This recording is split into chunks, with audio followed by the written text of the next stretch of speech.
Assalamualaikum warahmatullahi wabarakatuh. Perkenalkan, nama saya Andika Dwi Satya, NPM 10 12 12 47, kelas C7 Manajemen.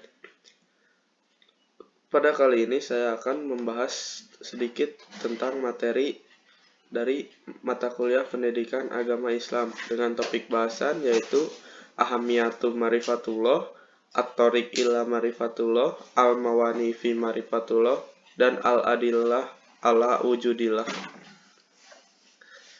Ahamiyatu Marifatullah, pentingnya mengenal Allah. Ahamiyatu Marifatullah.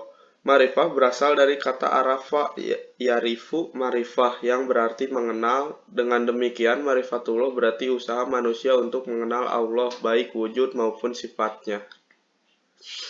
Sarana yang mengantarkan seseorang pada Marifatullah. Akal sehat manusia jika digunakan untuk memikirkan dan merenungkan apa yang ada di sekelilingnya dari ciptaan Allah dapat menjadikan pemiliknya sampai pada Marifatullah yang sempurna. Dukungan dalil kuat. Dalil nakli. Allah Subhanahu wa Ta'ala menurunkan Al-Quran sebagai petunjuk dan juga peringatan untuk umat manusia. Dalil akli. Jika manusia merenungkan apa yang terdapat di alam semesta, pasti akan menyadari bahwa keharmonisan sistem alam semesta tidak terjadi secara kebetulan. Pasti ada yang maha mengatur dan maha menjaga. Atas hal ini dialah Allah Subhanahu wa Ta'ala. Dalil fitrah. Jika manusia menggunakan fitrahnya, maka dia pasti akan menyatakan bahwa tidak ada Tuhan selain Allah yang maha menciptakan alam beserta isinya. Selanjutnya, At-Thoriq ila Marifatullah, cara menuju Marifatullah. Manusia diciptakan oleh Allah Ta'ala dengan membawa anugerah fitrah dalam dirinya. Mengenai hal ini, Allah Ta'ala berfirman, maka hadapkanlah wajahmu dengan lurus kepada agama Allah.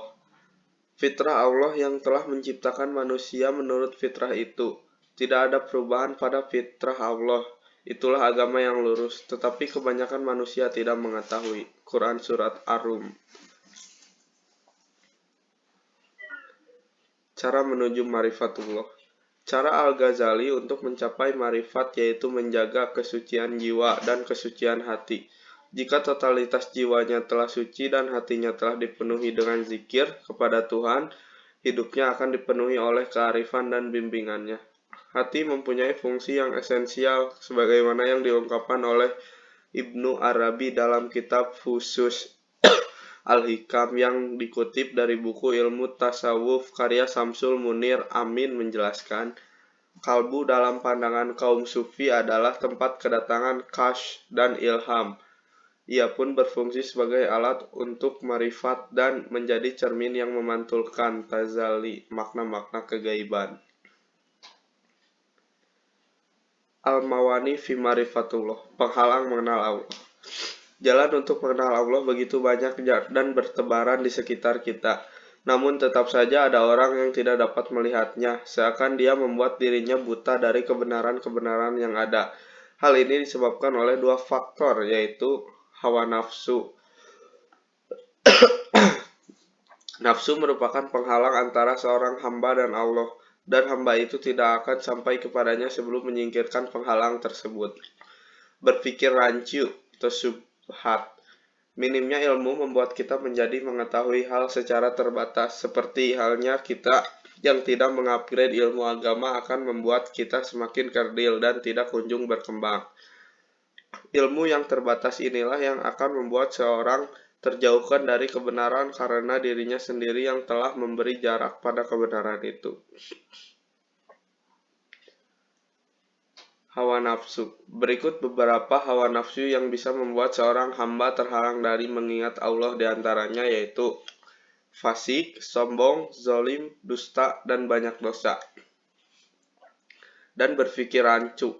Berikut beberapa hal yang menyebabkan seseorang hamba berpikir rancu, yaitu jahil, ragu, menyimpang, dan lalai. Al-Adillah ala Wujudillah, bukti keberadaan Allah Subhanahu wa Ta'ala. Dalil eksistensial Allah Subhanahu wa Ta'ala. Dalil indra adalah dalil-dalil yang dapat dinikmati, dilihat, dirasai, atau disentuh oleh indra. Dalil sejarah adalah dalil-dalil kekuasaan dan keagungan Allah yang diambil dari peristiwa-peristiwa yang telah berlaku di atas muka bumi. Dalil akli adalah dalil-dalil yang berdasarkan akal. Dalil nakli adalah dalil-dalil yang bersandarkan kepada nas. Dalil fitrah adalah dalil yang lahir dari fitrah asal manusia itu sendiri. Hal ini banyak dirakamkan di dalam Al-Quran. Bagaimanapun, manusia umumnya mengakui kewujudan Allah Subhanahu wa Ta'ala.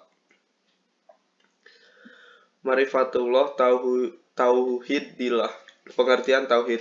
Tauhid berasal dari kata wahada yuwahidu, tauhidan yang artinya menyatukan, mengesahkan atau mengetahui atau mengakui bahwa sesuatu itu satu. Hakikat dan inti tauhid. Hakikat dan inti tauhid adalah agar manusia memandang bahwa semua perkara berasal dari Allah Subhanahu wa Ta'ala, dan pandangan ini membuatnya tidak menoleh kepada selainnya tanpa sebab atau perantara. Seseorang melihat yang baik dan buruk, yang berguna dan yang berbahaya, dan semisalnya semua berasal darinya. Seseorang menyembahnya dengan ibadah yang mengesankannya, dengan ibadah itu dan tidak menyembah kepada yang lain. Sekian presentasi dari saya. Mohon maaf jika ada kesalahan kata. Wassalamualaikum warahmatullahi wabarakatuh.